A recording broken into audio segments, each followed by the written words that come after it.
Once the BOD, क्या बोले अपन ने, मतलब हो गया ना बीओडी की डेफिनेशन वगैरह सब कुछ देख लीजिए ना। Once the BOD of sewage और waste water is reduced significantly. अब बीओडी रिड्यूस होगा बोले तो मतलब उसका वेस्ट वाटर ऑल्सो रिड्यूस होगा। यानी गंदगी उसमें की कम हो जाएगी, सिंपल। अब गंदगी कम हो गई, द इफ्लुएंट इज देन, तो जो गंदगी कम होने के बाद में जो पानी है थोड़ा साफ हो जाएगा ना, वो थोड़ा का वो अच्छा खासा साफ हो जाएगा ना। तो द इफ्लुएंट यानी जो ऊपर का है, क्योंकि सेकेंडरी में क्या था, सेकेंडरी इफ्लुएंट, ये सेकेंडरी इफ्लुएंट कहलाता। प्राइमरी इफ्लुएंट जो अपन ने क्या करे थे, कचरा पानी नीचे बैठाकर, जो है ना मट्टी पत्थर नीचे बिठाकर, हाँ सेडिमेंटेशन से, फिर बाद में वो जो अलग करे थे वो प्राइमरी था। अब इसमें क्या है, इसमें अपन ने बैक्टीरिया को ग्रो करा है, तो बैक्टीरिया फंगस जितने सब नीचे बढ़ गए, तो जो बाकी बच गया पानी वो क्या हो गया अपना सेकेंडरी इफ्लुएंट।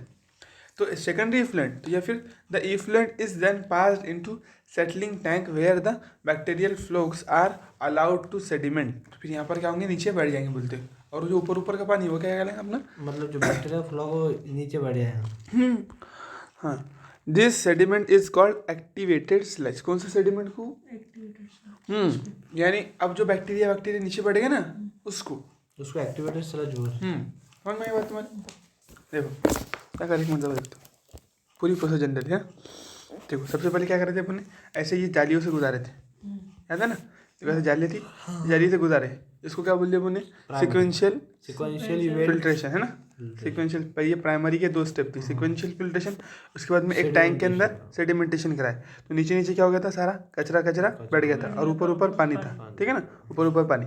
तो इसको बोले थे अपन ने प्राइमरी स्लज, और इसको इफ्लुएंट, ठीक है। ये प्राइमरी प्रोसेस खत्म हो गई। सेकेंडरी में क्या हुआ था फिर, अब देखो सेकेंडरी के अंदर ये जो था सबसे पहले, तो इस पानी में, अब ये पानी था, लेकिन पानी कैसा, थोड़ा काला था। कैसा था बोलो, काला पानी था, ठीक है ना। इसमें समझो इसका मतलब पूरा अभी डिजॉल्व बैक्टीरिया वो है, डिजॉल्व ऑर्गेनिक मैटर है इसमें, डिजॉल्व खुला हुआ है, मट्टी पत्थर निकल गए, लेकिन फिर भी अभी भी डिजॉल्व बाकी है, ठीक है। तो फिर क्या करा है इसमें अपने, बैक्टीरिया को ग्रो करा दी, किसको, बैक्टीरिया विद फंगस, उसको बोल दिया फ्लॉक्स। तो बैक्टीरिया ने क्या करा, खा पी कर इसको बराबर फ्लॉक्स बना लिया। फिर इसको अपन एक दूसरे कंटेनर में ले लेंगे, ये कंटेनर में लिए। अब देखो यहाँ पर क्या हुआ कि ये कंटेनर में सेटलिंग टैंक है, ये क्या है, सेटलिंग टैंक, ये बन गया, ग्रो कर गया, उसके बाद सेटलिंग टैंक में डाले।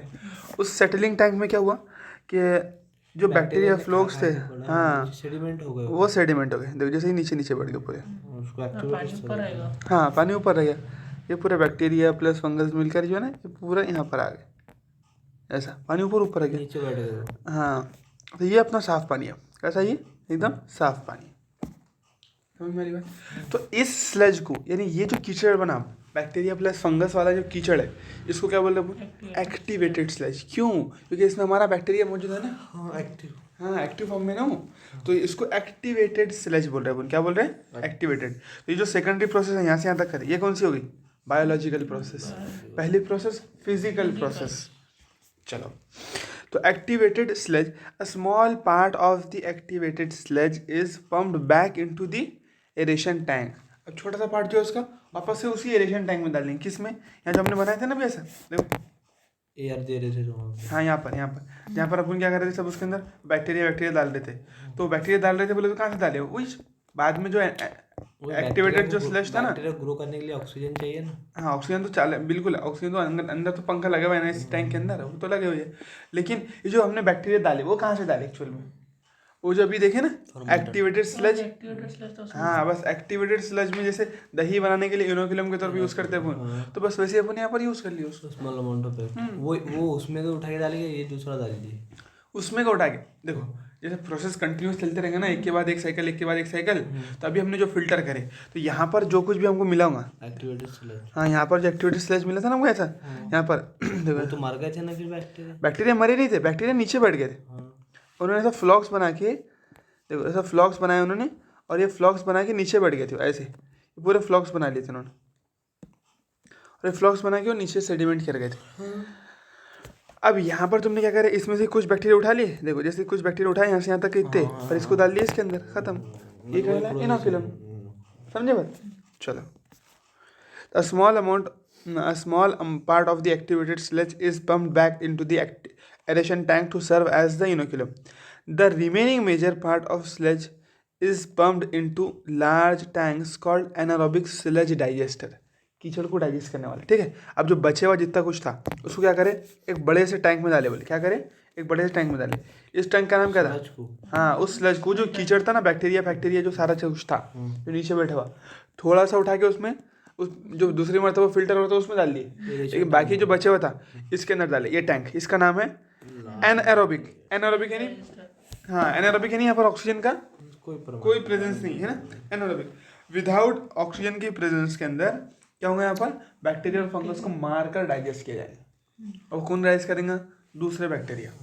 कौन से है वो? मिथेनोजेंस, ठीक है ना। Here other kind of bacteria which grow anaerobically. अब यहाँ पर जो बैक्टीरिया है दूसरे, वो कैसे ग्रो करते बोले उसने? एनारोबिकली। जैसे फॉर एग्जाम्पल ये बैक्टीरिया, हाँ ये मिथेनोजेंस है, तो ये एनारोबिकली ग्रो करती है, ऑक्सीजन नहीं है तो। और इसमें क्या होगा फिर? अब ये एनारोबिकली ग्रो करेंगे, लेकिन जो एरोबिक बैक्टीरिया है जो मर जाएंगे। हाँ वो मर जाएंगे, वो मर जाएंगे, तो ये बैक्टीरिया उनको डाइजेस्ट कर लेंगे। जैसे उन्होंने ऑर्गेनिक मैटर खाए, अब ये जो एरोबिक बैक्टीरिया मर जाएंगे तो वो भी तो एक ऑर्गेनिक मैटर बन जाएगा ना, फिर वो उस ऑर्गेनिक मैटर को ये खा लेंगे, एनारोबिक वाले। और उससे क्या, कौन सी गैस बनाएंगे? Methane gas. ठीक है, चलो।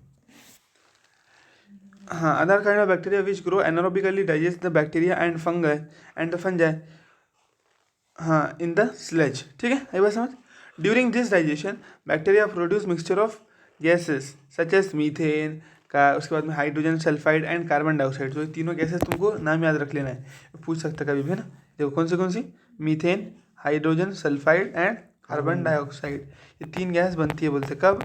जब एनारोबिक बैक्टीरिया डाइजेस्ट करता है। किसको डाइजेस्ट करता है? वो एरोबिक बैक्टीरिया को, in the presence of without oxygen. हाँ, इन एनारोबिक स्लज डाइजेस्टर, उस डाइजेस्टर में करते हैं ना वो, जो बड़ी टैंक रहती है ना।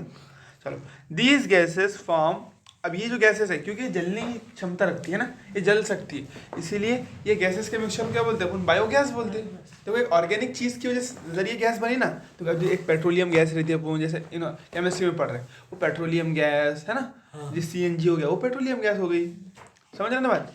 जैसे इसकी केरोसिन की गैस बना सकते हैं, पेट्रोल की गैस बना सकते हैं, है ना, तो वो पेट्रोलियम गैसेस हो गई। लेकिन ये जो है, ये कौन सी गैस है? ये इनफ्लेमेबल तो है, जलने वाली है, लेकिन कैसी है? ऑर्गेनिक, मतलब एक लिविंग ऑर्गेनिज्म चाहिए ना। जो एनारोबिक वाला, बायोगैस, जो एनारोबिक वाला एरोबिक को अगर जब डाइजेस्ट करेंगे, जब ये गैस रिलीज हुई, हाँ बनेगी, उस दौरान ये गैसेस ये बनेगी, फॉर्मेशन करेंगे इस गैसेस का। बिल्कुल वो खाकर ये गैसेस प्रोड्यूस करेंगे। ये तुमने तीनों गैसेस का नाम याद रखना है, ठीक है ना। 1 मीथेन, 2 हाइड्रोजन सल्फाइड एंड तीसरा कार्बन डाइऑक्साइड। नाले में तो रहते होंगे, हाँ तो बिल्कुल, लेकिन वो अपन स्टोर नहीं कर सकते ना, उसका यूज़ नहीं है ना प्रॉपर अपने पास में। बिल्कुल बनती है, नाले में तो रहता है ना। कितनी खतरनाक बास जाती है, कौन सी बास रहती हो? ये गैसेस की बास रहती हो। अपनी जो बात आती है मीथेन की गैस, कुछ बात बहुत खुशबूदार तो नहीं आने वाली है, तो बहुत गंदी बात आने वाली है उसकी, तो वो किसकी रहेंगी? जो नाली से बास आती है वही रहता, सब अलग अलग गैसेस जो प्रोड्यूस करते हैं उसी की बात रहती हो, ठीक है। चलो, कैन बी यूज्ड, हाँ तो फिर ये क्योंकि जलने की क्षमता रखती है, जल सकती है, इसीलिए हम इसको एज अ फ्यूल इस्तेमाल करें, ठीक है। तो वहाँ जाके फिर अपन सांस लेंगे कभी तो सब अंदर जाएंगे अपने फिर। हाँ, तो वो हार्मफुल नहीं रहती ना, अपनी बायोगैस है ना। कार्बन डाइऑक्साइड थोड़ा टॉक्सिक रहती है, जैसे कार्बन डाइऑक्साइड थोड़ी सी टॉक्सिक है, लेकिन बहुत ज़्यादा अमाउंट में होंगी तब टॉक्सिक होंगे ना वो, थोड़ा बहुत नॉर्मल से क्या होने वाला है ना। During this bacteria produce mixture of gases, हो गया अपना। These gases form biogas. तो बायो क्यों बोल रहे, समझ में आ रहा ना, क्योंकि बैक्टीरिया बना रहे, ऑर्गेनिक चीज से बन रही है, इसलिए बायोगैस बोले। And can be use as source of energy as it is inflammable, क्योंकि जल सकती है इसलिए हम इसको जलाते हैं और उससे एनर्जी प्रोड्यूस करते हैं। जैसे खाना बना रहे तो खाने के लिए जो अंगार लगती है, जो हीट लगती है, वो कहाँ से ले रहे? इन गैसेस को जला रहे, इससे हीट ले रहे, एनर्जी प्रोड्यूस कर। बिल्कुल। चलो, अलग अलग तरीके से, जैसे खाना बनाने में, बिजली बनाने में, अलग अलग तरीकों में इसको इस्तेमाल कर सकते हैं, ठीक है। The effluent from the secondary treatment plant is generally release into a natural water bodies. अब देखो, यहाँ तक कि अपना काम फिल्टर हो गया ना पानी, अब तुम डायरेक्ट इसको रिवर में, डैम में, इसमें रिलीज कर सकते हैं, ठीक है ना। सेकेंडरी ट्रीटमेंट के बाद, यानी बैक्टीरियल ट्रीटमेंट के बाद में, या फिर बायोलॉजिकल ट्रीटमेंट के बाद में, इसको तुम डायरेक्ट रिवर में और स्ट्रीम्स में रिलीज कर सकते हैं। An aerial view of such a plant is shown in the figure 10.7। ये तो देखे ना अपन, एरियल व्यू देखो, ये एरियल व्यू देखो, उसको ऊपर से देखो तो ऐसा दिख रहा है, देखो ये नहीं है ना, ये है बिल्कुल। देखो फिगर कौन सी है, 10.6 है ये ना, ये बराबर ये इधर दिख रहा है। 10.7 ये हाँ ये aerial view of sewage treatment plant है ना। देखो ये जो बड़े बड़े डाइजेस्टर दिख रहे तुमको, दिख रहा नहीं? तो ये है बस, इसी के अंदर डाइजेस्ट करना है, इसी के अंदर फिल्टर, ये सेडिमेंटेशन टैंक है। देखो ये जो दिख रहे ना, ये सेडिमेंटेशन टैंक, ये और ये क्या है? Sedimentation tank. हाँ, और जो फेस वेस स्कम निकलता है ना, उसको हटाते रहते दिख रहा था। और ये है ना, इसको मान लो फॉर एग्जांपल, अब ये पक्का तो मालूम नहीं, अपने को समझ में नहीं आ रहा है यहाँ से क्या है। तो जैसे ये हो गया अपना सीक्वेंशियल फिल्ट्रेशन के लिए, और ये डाइजेस्टर एनारोबिक स्लश डाइजेस्टर जैसा कुछ दिख रहा है ना, इसलिए बोल सकते हैं। चलो इतना तो पक्का मालूम नहीं है, पूरा लेबलिंग भी नहीं किया ना उसने, अंदाज़ा लगा सकते बस। चलो आई बस में सेकेंडरी ट्रीटमेंट हो रहा है ना। और इस डायग्राम में क्या हो रहा है? सेकेंडरी ट्रीटमेंट, यानी यहाँ पर देखो अंदर बैक्टीरिया डाले जाएंगे और पंखा लगा कर देखो पानी कैसे उड़ रहा है।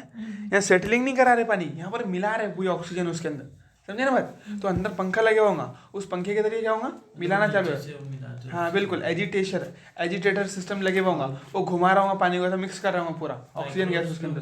माइक्रोब्स तो है ही उसमें, साथ साथ जितना ऑक्सीजन डालेंगे उतनी माइक्रोब्स की ग्रोथ होगी। जितनी अच्छी तरीके से ऑक्सीजन उसके अंदर मिल जाएगा, मिक्सअप होगा, उतनी बढ़िया तरीके से माइक्रोब्स ग्रो करेंगे। समझे बात? चलो उसको फ्लॉक्स बोलते, समझ में आया? चलो अभी तरह जाओ, देखो क्या बोले यहाँ पर।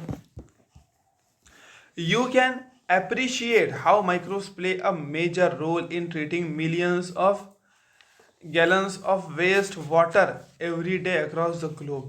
तुम अंदाजा लगाओ, बोलता है कि माइक्रोब्स कितने इंपॉर्टेंट है। सोचो अगर ये माइक्रोब्स नहीं होते तो इतनी सारी गंदगी जाती कहाँ पे फिर, है ना? इतना सारा कितने 7.2 बिलियन कितने ह्यूमंस है ना? तो इतनी सारी गंदगी कहाँ वेस्ट करते हम, कहाँ इसको डिस्पोज करते, यानी कहाँ लिख जाकर डालते, तो फिर बहुत खतरनाक बात होने वाली थी। तो बात से पूरा जो अपना ग्लोब है वो पूरा ही डिस्ट्रॉय होने लगता है ना। लेकिन सोचो कितना बेहतरीन काम करते हैं माइक्रोब्स, कि उसकी पूरी गंदगी एकदम क्लियर करके रख देते। हर दिन टन्स, मिलियन टन्स क्लियर करते हो, ठीक है ना। दिस मेथोडोलॉजी हैज बीन, देखो कुछ भी नहीं बोला कि तुम अप्रिशिएट करो, तुम तारीफ करो, बोलते तुम तारीफ कर रहे होंगे, यू अप्रिशिएट, तुम तारीफ कर रहे हैं। Microbes play a major role in treating millions of gallons of waste water, यानी हजारों टन वेस्ट वाटर को साफ कर रहे हैं माइक्रोब्स। तो उनकी तारीफ बनती ना यार, बोलो फिर वाह क्या बात है ना। तो तारीफ तो बनती है ना माइक्रोब्स की, कि इतने सारा वेस्ट वाटर क्या करे उन्होंने, एकदम साफ करके रख दिए। हर दिन साफ कर रहे, रोज लगे हुए अपने काम पे, छुट्टी भी नहीं लेते इतवार के दिन, छुट्टी ले देगा नहीं। चलो, gallons of waste water every day across the globe. This methodology, तो ये जो तरीका है, has been practised for more than a century now. 100 साल से ज़्यादा से भी इसको अपन क्या करें, प्रैक्टिस करें लगातार अमल में। अभी से नहीं आए ये, आज़ादी के बाद से, आज़ादी के पहले 2000 में नहीं आया हुआ, कब से आया हुआ ये? 100 साल हो गए लगभग। कितने साल हो गए इसको? 100 साल, more than a century now in almost all part of the world. हर जगह पर है बोलती है ना, अपने यहाँ पर है, बस वही नहीं मालूम अपने को, बाकी सब जगह है, ठीक है ना।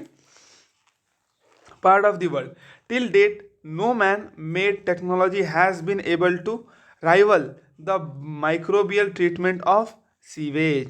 आज तक के ऐसी कोई भी इंसानी टेक्नोलॉजी नहीं आई जो इसको टक्कर दे सके, जो इतनी बेहतरीन तरीके से काम कर सके। माइक्रोब्स को जो काम करते हैं ना माइक्रोब्स, उस तरीके से काम कर सके करके। क्या बोला उसने?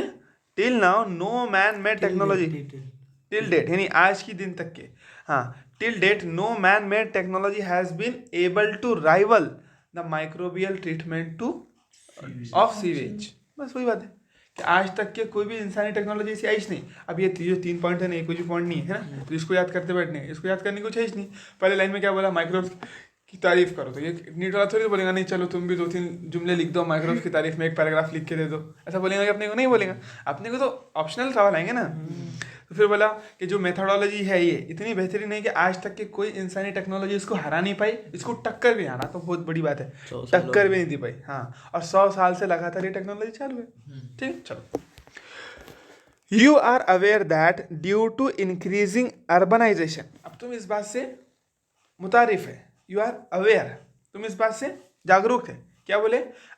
ड्यू टू इंक्रीजिंग अर्बनाइजेशन, ये जो शहर है, शहर में देखो तुम सोचो कि लोग ज़्यादा देहात से शहर में आ रहे हैं, फिर शहर से देहात जा रहे हैं, यहाँ से शहर में देहात से शहर में आ रहे। देहात से शहर में आ रहे हैं ना, काम के सिलसिले में, कमाई के सिलसिले में, है ना, पैसे के इसमें, तो इसको बोलते हैं अर्बनाइजेशन, यानी ज़्यादा से ज़्यादा शहर डेवलप हो रहे हैं, देहात कम हो रहे हैं, शहर डेवलप हो रहे हैं। अब शहर डेवलप हुए तो उसमें क्या रहते, फिर झाड़ वाड़ सब वो काट कूट के सब लेवल में कर देते, और सिर्फ इंसान अपने मकसद का सोचता है उसके अंदर, ठीक है ना।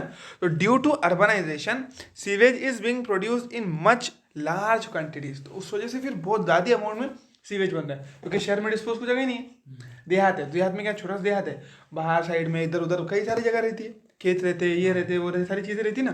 तो अर्बनाइजेशन होने से क्या होता है कि वो इतना सारा सीवेज कहाँ डालेंगे, कहीं वेस्ट तो नहीं कर सकते, फेंक भी नहीं सकते, कुछ नहीं बना सकते। तो इसीलिए जो बहुत ज़्यादा लार्ज अमाउंट में क्या बन रहा है, बोलते सीवेज प्रोड्यूस्ड हो रहा है। Due to urbanisation sewage is being produced in much larger quantities than ever before, पहले कभी इतना नहीं हुआ जितना अब हो रहा है। समझ में बात, क्यों? अर्बनाइजेशन की वजह से, शहरबंदी की वजह से, क्योंकि शहर बन रहे, increase urbanisation, increasing urbanisation, sewage भी बढ़ते जा रहे हैं। हाँ, तो उस वजह से फिर सीवेज का जो अमाउंट है वो बढ़ते जा रहे हैं। पहले देहात रहता, देहात में क्या है, शौचालय का तो टेंशन ही नहीं, वहाँ पर लूटा उठा के चले जाते, है ना, तो कहाँ से सीवेज, फिर टेंशन ही नहीं सीवेज का। लेकिन अब ऐसा नहीं है, अब क्या है, अब अगर तुम्हारा शहर है तो शहर में बहुत रेस्ट्रिक्शन रहते हैं, कहीं जा भी नहीं सकते इंसान, तो प्रॉपर एक क्या रहेगा, अपना वॉशरूम रहेगा, उसी के अंदर जाएगा, तो वहाँ से फिर क्या होगा, सीवेज डेवलप होगा ना, ये बात है। चलो, produced in much larger quantities than ever before. However, the number of sewage treatment plant has not increased enough to treat such large quantities. लेकिन हम इतने सुस्त है, सीवेज तो ज़्यादा डेवलप हो रहा है, लेकिन उसके ट्रीटमेंट के लिए ज़्यादा से ज़्यादा प्लांट डेवलप नहीं हो पा रहे, समझे ना? Has not increased enough to treat such large quantities. So the untreated waste is often discharged directly into rivers, leading to their pollution and increase in waterborne diseases. इसलिए फिर क्या हो रहा है, अभी इतना वेस्ट कहाँ फेंकेंगे, डायरेक्ट डाल दे रहे फिर रिवर में। अब डायरेक्ट रिवर में डाल दिए तो पूरी रिवर गंदा भी, रिवर गंदी भी हो जा रही। उसके बाद में उससे जो एयर, वो जो वाटर बॉर्न डिजीजेज है, उसमें जो माइक्रोब्स थे, जो गंदगी थी, जो जो जो एवरीथिंग एल्स, जो कुछ भी था उसके अंदर, वो सारा इंसानों को मिल रहा है डायरेक्टली। रिवर तो बहुत सारे इंसान यूज़ करते हैं ना, रिवर का पानी डायरेक्ट। तो so the untreated sewage is often discharge, अक्सर डाल लिया जाता बोलते हैं में directly into rivers, leading to their pollution, जिसकी वजह से रिवर में पॉल्यूशन हो जाता, और बहुत सारी वाटर बॉर्न डिजीजेस, यानी वाटर के जरिए फैलने वाली डिजीज हमको हो जाती है, समझे ना। वाटर बॉर्न डिजीजेस, हाँ चलो। The ministry of environment and forest has initiated, अब ministry of forest and environment ने इनिशिएट किए थे बोलते, the ministry of environment and forest has initiated Ganga action plant and Yamuna action plant, ये दो इन्होंने इनिशिएट करे थे। यानी अपने को अपनी नदी है या फिर अपने गाँव में, शहर में, अपने को ज़रा देखना पड़ता है कहाँ पर है, क्या है, नहीं है, मालूम तो होना ना। अब ये पढ़ना बोले तो ये ऐसा ही नहीं है कि बस सीवेज ट्रीटमेंट प्लांट पढ़ लिए, नीट में कहाँ से क्वेश्चन आता देख लिया, काम खत्म, नहीं। ये इंसान की ज़िंदगी से जुड़ी हुई चीज़ है ना, ये इसलिए बताया जाता कि तुम जाओ, तहकीक करो, लोगों से पूछो, गवर्नमेंट से पूछो, यार हमारे शहर में, हमारे गाँव में ये प्लांट क्यों नहीं है, तुम कहाँ वेस्ट कर रहे, सीवेज तो बहुत निकल रहा है, प्रोड्यूस हो रहा है, कि फिर तुम डायरेक्ट नदी में डाल दे रहे, डायरेक्ट डैम में डाल दे रहे, तुम डायरेक्ट तालाब में डाल दे रहे, इसका मतलब तो फिर काम की बात नहीं है ना। जो हम टैक्स दे रहे तो उसका क्या यूज़ है, समझ मेरी ना बात। तो वही ये बोलते हैं ना, तालीम जो है शऊर लाती, तो यही शऊर है। तुम गवर्नमेंट से पूछने वाले बनेंगे, अगर तुमको मालूम रहेगा कि सीवेज ऐसा रहता है, अब तुमको मालूम ही नहीं ज़िंदगी भर के कहाँ जाता, तुमको क्या करे, वॉशरूम में गए, ख़त्म, बाहर आ गया, अपना काम होगा, टेंशन ही नहीं कहाँ जा रहा है, कहाँ नहीं जा रहा, अपने क्या पढ़े, है ना। तो वो एक अलग बात होगी। लेकिन जब तुम पढ़ेंगे तो तुमको ये मालूम पड़ेगा कि क्या पूछना है, कहाँ जाता है, कहाँ नहीं जाता, अपने को पूछना तो पड़ेगा ना। अपना शहर है, पानी कहाँ से आ रहा, साफ़ है नहीं है, क्लियर है नहीं है, तो ऐसी बात रहती, ठीक है। चल, तो अपने यहाँ पर कहाँ पर है, ज़रा अपने को तहकीक करना पड़ता है नहीं यहाँ पर, नहीं है, देखना पड़ेगा। चलो, तो ministry of environment and forest has initiated, अब वो मिनिस्ट्री ऑफ फॉरेस्ट और एनवायरनमेंट ने क्या करते, चालू किए थे, बोलते क्या चालू करते, Ganga action plant and Yamuna action plant. अभी बहुत गंदी कर दी थी ना दोनों नदियों को, तो उन्होंने बहुत गंदी कर दी, तो Ganga action plant and Yamuna action plant चालू करे। अब उसमें क्या कहता था, to save these major rivers of our country from pollution, pollution से बचाने के लिए चालू करे थे। लेकिन उसके बीच में क्या हुआ देखो फिर, under these plants it is proposed to build a large number of sewage treatment plants so that only treated waste may be discharged into the rivers. फिर इस प्लांट के अंदर क्या हुआ था? Under these plants, it is proposed to build a large number of sewage treatment plant. तो इस plant के अंदर क्या शामिल था कि तुम क्या करेंगे, शहर शहर जाकर, गाँव जाकर बहुत सारे सीवेज ट्रीटमेंट प्लांट बनाए ताकि कोई भी लोग क्या करे, डायरेक्टली रिवर में गंदगी ना डाल दे। समझ में आ रही क्या बात तुम्हारी? अंडर दिस प्लान यानी इनके प्लान्स के अंदर, under this plans it is propose to build, ये सब बोला गया था कि हम बनाएंगे, build a large number of sewage treatment plant, बहुत सारे सीवेज ट्रीटमेंट प्लांट, ठीक है ना? क्योंकि अगर देखो बहुत सारे सीवेज ट्रीटमेंट बना देंगे तो छोटी छोटी नदी में देहात के लोग, शहर के लोग जो डायरेक्ट डाल देते गंदगी, वो नहीं जाएंगे, उसमें नहीं जाएंगे, तो फिर बड़ी रिवर्स में नहीं जाएंगे। समझ में आ रहा है ना? तो इसलिए उसके अंदर ऐसा आया था कि हम बहुत सारे सीवेज ट्रीटमेंट प्लांट भी बनाएंगे करके, so that only treated waste sewage में be discharge into the river, ताकि सिर्फ ट्रीटेड वेस्ट या फिर साफ पानी ही रिवर में जा सके। समझ में आ रही है ना बात? A visit to sewage treatment plant situated in any place near you would be a very interesting and educating experience. तो अकोला के अंदर है, अकोला के अंदर वो ले जाते भी सर, प्रॉपर तरीके से दिखाते भी, अकोला में है वो सीवेज ट्रीटमेंट प्लांट। तो अपने यहाँ पर वाले लेके जाते होंगे। हाँ, कॉलेज वाले, स्कूल वाले क्या, स्कूल वाले को क्या फर्क पड़ा? सीबीएसई वाला ट्रेंड वाला। बिल्कुल बिल्कुल। चलो आया समझ में? अब देखो microbes in production of biogas, ये इम्पोर्टेंट है कि मेरे घर पड़ेगा। कौन सा ये? हाँ देखो गंगा एक्शन प्लांट से इम्पोर्टेंट, वो पूछ सकता तुमको कि the ministry of environment and forest has initiated, ये जो लाइन है ना, ये पूछ सकते हैं। देखो ये इम्पोर्टेंट लाइन है, बाकी तो कुछ नहीं है इसमें इम्पोर्टेंट, लेकिन ये जो है ना ये बहुत इम्पोर्टेंट लाइन है। The ministry of Environment and Forest has initiated Ganga Action Plan and Yamuna Action Plan to serve the major rivers of our country. समझे बात?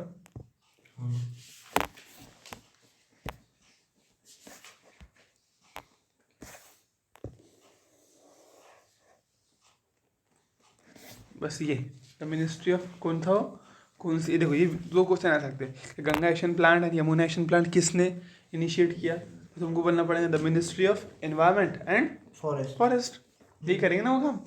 और उसके बाद में फिर वो यह बोल सकता है कि the ministry of environment and forest had initiated कौन से दो प्लान, तो गंगा एक्शन प्लान है या Yamuna action plan.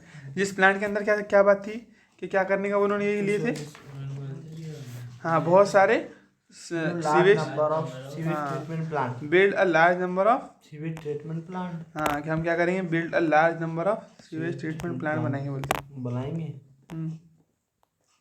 Build a large number of sewage treatment plant, समझे? तो उन्होंने ये वादा लिए थे, ये वो लिए थे, प्रपोजल दिए थे उसका, ठीक है? चलो भाई। और इसके आगे की लाइन क्या है? सो दैट ओनली ट्रीट सीवेज, नहीं वो इतने इम्पोर्टेंट है, वो ही बस ताकि भाई ज़्यादा से ज़्यादा सीवेज ट्रीटेड हो सके और रिवर के अंदर अच्छा पानी जाए, साफ़ पानी जाए, गंदा पानी ना चले जाए। गंदा पानी नहीं जाएगा रिवर में तो खुद ब खुद रिवर गंदी नहीं होंगी, साफ़ रहेंगी, समझे ना? वो लाइन एक सिर्फ कौन वो है समझने के हिसाब से, लेकिन क्वेश्चन जहाँ से उठेगा वो डायरेक्ट लाइन ये है ना, पूरे पैराग्राफ में जहाँ से क्वेश्चन उठने वाला है ये गंगा एक्शन प्लान है, यमुना एक्शन प्लान ही है। बाकी अर्बनाइजेशन बढ़ रहा है तो सीवेज बढ़ रहा है, तो उससे तो क्वेश्चन तो क्या आएगा, अर्बनाइजेशन बढ़ा तो सीवेज बढ़ा, पढ़े ही नहीं यार, उससे तो एक कॉमन है ना। क्वेश्चन कहाँ से होता है? डाटा बेस्ड, इसमें से क्या आने वाला है, एग्जाम्पल्स और जो डाटा बेस्ड क्वेश्चन है, जैसे आपने इतना पढ़े तो उसके अंदर तुमको डायरेक्ट एक प्रोसेस पूछ लेगा, बताओ सेकेंडरी प्रोसेस कौन सी है, इसमें से कौन सी प्रोसेस बायोलॉजिकल प्रोसेस कहलाती है, हाँ बीओडी की डेफिनेशन पूछ लेगा, बताओ बीओडी की definition, correct definition of BOD, BOD is inversely proportional to pollution, polluting water और पॉल्यूटिंग पोटेंशियल और directly proportional to polluting potential, इस तरीके से क्वेश्चन आ सकते, समझे? ये सिर्फ समझने के लिए, पढ़ने के लिए।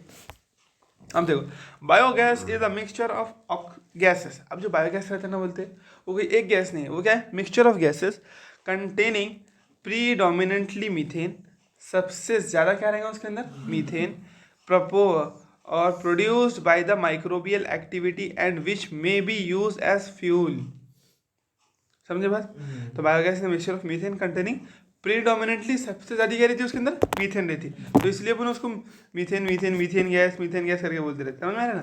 सबसे ज़्यादा मीथेन रहती है उसमें। प्रोड्यूस बाय बैक्टीरियल एक्टिविटी, अभी देखा अपन ने एनारोबिक स्लज डाइजेस्टर के अंदर अपने उसको बनाया है ना, and which may be use as fuel, और इसको हम यूज़ कर सकते हैं फ्यूल के तौर पर भी, ठीक है? You have learned that microbes produce different types of gases and product during during growth and metabolism, ठीक है। यानी अपने ग्रोथ और मेटाबॉलिज्म के दौरान माइक्रोब्स बहुत सारी अलग अलग तरीके की क्या बनाते हैं, गैसेस बनाते हैं। यानी जब वो ग्रोथ कर रहे हैं, फूड को डाइजेस्ट कर रहे हैं, तो उस डाइजेशन के अंदर बहुत सारी क्या होंगी, बाई प्रोडक्ट के तौर पे गैसेस बनेंगी। मतलब वो खुद को बड़ा कर रहे हो मतलब मेटाबॉलिज्म वही है यानी वो खाना खा रहे हैं, खाना खाते खाते क्या बहुत सारी, रिएक्शन चल रही है उसको। हाँ जैसे अपन फॉर एग्जाम्पल अपन जब फूड को डाइजेस्ट करते हैं तो कौन सी गैस प्रोड्यूस होती है, CO2, कार्बन डाई गैस बनती है ना, कार्बन डाइऑक्साइड गैस बनती है। फिर जो वो जो अपने पेट में जो मीथेन गैस रहती है वो कौन बनाता है, वो माइक्रोब्स बनाते हैं, वो अपन नहीं बनाते। मीथेन गैस जो बनती है ना, जैसे काऊ डंग के अंदर इसमें जो मीथेन गैस मिलती है अपने को, वो कहाँ से आ गई, तो जो सेलुलोज था, प्लांट का जो सेल वॉल था, उसको किसने डाइजेस्ट किया, माइक्रोब्स ने, और उससे उन्होंने मीथेन गैस बनाई। समझे ना, चलो अब इसमें आने वाले हो, ठीक है। You have learn that microbes produce different types of gases and product during growth and metabolism. जब वो मेटाबॉलिज्म ग्रोथ करेगा तो ये गैसेस वेस्ट रहता है ना माइक्रोब्स का। माइक्रोब्स का वेस्ट नहीं, माइक्रोब्स का वेस्ट नहीं रहता हूँ, अपने डाइजेशन के दौरान वो बनाते। जैसे देखो अपन क्या करते हैं, अपन फूड को डाइजेस्ट करते हैं, डाइजेशन के या अपने डाइजेशन के टाइम, उनके खुद के नहीं भाई, वो अपन अपने डाइजेशन के टाइम पर तो CO2 गैस बनाते हैं ना। नहीं वो जो एनिमल है उनके डाइजेशन के टाइम पर इनके डाइजेशन ये करते डाइजेशन जब खुद जब खाना खाते हैं ना वो, तो जब बनाते तो वो खाने में क्या लेंगे, ऑर्गेनिक मैटर खाएंगे, तो उससे क्या बनेगा, मीथेन गैस बनेगी उनकी, वो पूरी तरीके से डाइजेस्ट कर लेंगे ना फूड को। जैसे अपन ह्यूमन एक्सक्रीटर रहता, तो यानी जो अपना जो वेस्ट रहता है ना, वो क्या रहता है, अनडाइजेस्टेड फूड रहता हो, कोई वो नहीं रहता, वो ऑक्सीडाइज फूड नहीं, खाने को तोड़कर नहीं बनाते एक्चुअली में। अपन जो ह्यूमन एक्सक्रीटा है वो क्या है, अनडाइजेस्टेड फूड है। क्या है वो, अनडाइजेस्टेड, वो हजम ही नहीं हुआ ना। जो खाना पच गया, हजम हो गया, तो उसके बाद में जब बॉडी इस्तेमाल करेंगे तो उसका जो वेस्ट है वो क्या है, CO2 है ना। तो उस तरीके से उनके भी अलग अलग वेस्ट, जैसे अपना CO2 है ना, कार्बन डाइऑक्साइड जो वेस्ट है ना, हाँ उनका वैसा मीथेन है। आई बात समझ, मीथेन जो है, बायोगैस जो है, ये यूज होती है। हाँ बिल्कुल यूज़, इसमें यूज़ करके ना अपन इसमें क्या बोले, जैसे मैंने बोला ना, हाँ गोबर गैस प्लांट, जैसे उसको तुम स्टोर करके, हाँ उसके वास्ते तुम उससे सिलेंडर बना सकते हैं घर के यूज़ के लिए, या फिर तुम उससे क्या कर सकते हैं, इलेक्ट्रिसिटी जनरेट कर सकते हैं। हाँ यानी घर पे जो चूल्हा जलाने के लिए इस्तेमाल करते हैं अपन, गैस जलाने के लिए, तो वो LNG है ना, कंप्रेस नेचुरल गैस बोलते हैं, लिक्विफाइड नेचुरल गैस, इन्फ्लेमेबल के लिए भी यूज होता है, इनफ्लेमेबल जलाने के लिए, इलेक्ट्रिसिटी बनाने, सोर्स ऑफ एनर्जी। कोई भी देखो खाना बनाने के वास्ते क्या होना, अपने वो हीट होना, हीट कहाँ से ले लिया अपन, ये गैस को जलाकर।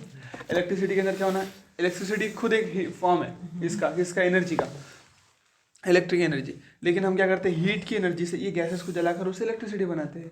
देख ना, वो टरबाइन घूमता रहता है ऊपर जो हवा का, वो उसमें क्या कर रहे हैं, वो विंड एनर्जी क्या कर रहे हैं, इलेक्ट्रिसिटी बना ले रहे हैं, है ना।